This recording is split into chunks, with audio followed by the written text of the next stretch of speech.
প্রথম generational mobile phone network. NMT network মূলত cellular phone প্রযুক্তির প্রথম ধাপ ছিল। এটি খুব বড় এলাকার ওপর কাজ করতে পারত এবং ব্যবহারকারীরা অল্পই ফোন করতে পারত।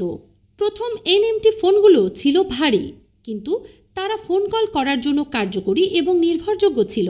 এই নেটওয়ার্ক চালু হওয়ার মাধ্যমে নোকিয়া মোবাইল ফোন প্রযুক্তিতে প্রবেশের পথ সুগম করে, যা পরে তাদেরকে বিশ্ববাজারে অগ্রণী স্থান দান করে। এটাই ছিল নোকিয়ার প্রথম বড় পদক্ষেপ ভবিষ্যতের দিকে, যেখানে তারা কেবল পণ্য বিক্রি করত না, বরং পুরো মোবাইল কমিউনিকেশন ইকোসিস্টেম তৈরি করতে শুরু করেছিল। এনএমটি নেটওয়ার্ক ব্যবহার করে প্রথমবারের মতো ফিনল্যান্ডে মোবাইল ফোন কল করা সম্ভব হয়। এই নেটওয়ার্ক ফিনল্যান্ডের সীমান্ত ছাড়াও সুইডেন, নরওয়ে ও ডেনমার্কে ছড়িয়ে পড়ে। নেটওয়ার্কের সাফল্য নোকিয়াকে প্রযুক্তিগত উদ্ভাবনের দিকে উৎসাহিত করে, যা পরে 1987 সালে প্রথম মোবাইল ফোন তৈরির জন্য প্রস্তুত করে।